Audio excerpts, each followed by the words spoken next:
गीता के अध्याय 2 का 26वां श्लोक संस्कृत और हिंदी में। आप सभी को जय श्री राधा कृष्णा। मैं अभिषेक आज से भगवत गीता का मैं उद्देश्य बताने जा रहा हूँ।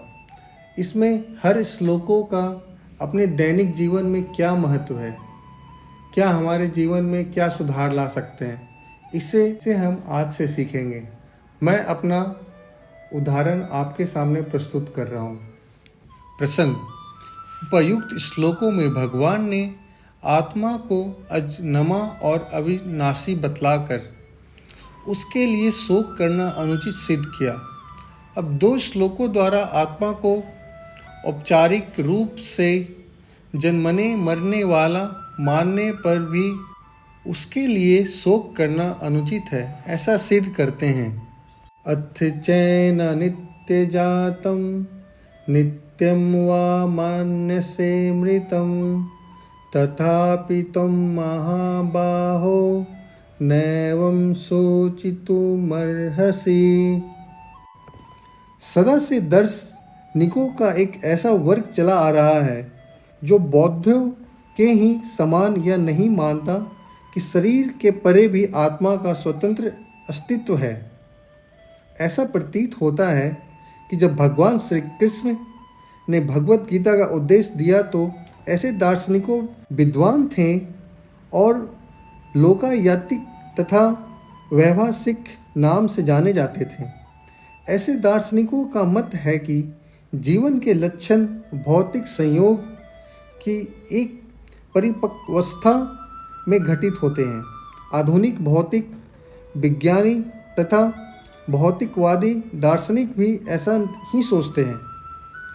उनके अनुसार शरीर भौतिक तत्वों का संयोग है और एक अवस्था ऐसी आती है जब भौतिक तथा रासायनिक तत्वों के संयोग से जीवन लक्षण विकसित हो उठते हैं। नितत्व विज्ञान इसी दर्शन पर आधारित है। समर्पित अनेक क्षण धर्म जिनका अमेरिका में प्रचार हो रहा है इसी दर्शन का पालन करते हैं और साथ ही शून्यवादी अभक्त बौद्धों का अनुसरण करते हैं। यदि अर्जुन को आत्मा के अस्तित्व में विश्वास नहीं था, जैसा कि वैभाषिक दर्शन में होता है, तो भी उसके शोक करने का कोई कारण न था।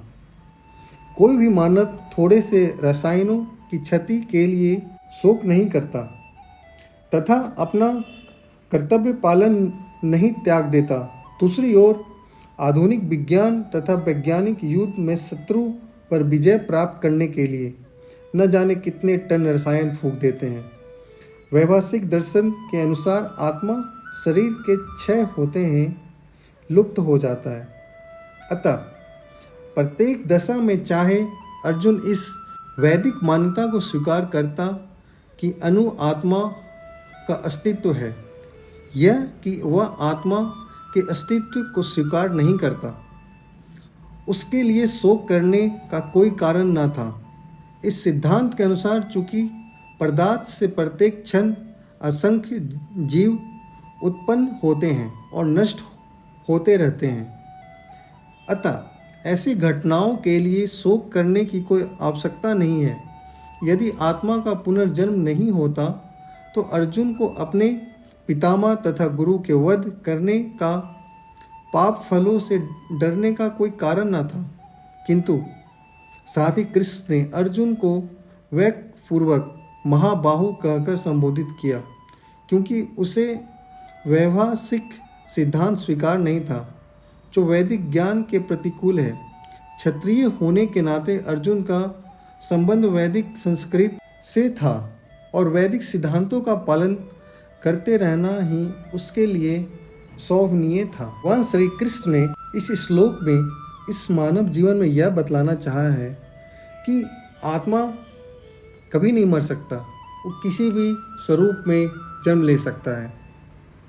तो दोस्तों, हमें अपना कर्म करते रहना चाहिए और हमें अपने जीवन शैली में सत्य बोलते रहना चाहिए। हमें कभी भी झूठ नहीं बोलनी चाहिए, अपना जीवन का कर्तव्य निभाना चाहिए। गीता के इस श्लोक को सुनने के लिए मेरे साथ बने रहें और इस चैनल को सब्सक्राइब, लाइक और शेयर करें। और मेरी तरफ से आप सभी को जय श्री राधा कृष्ण।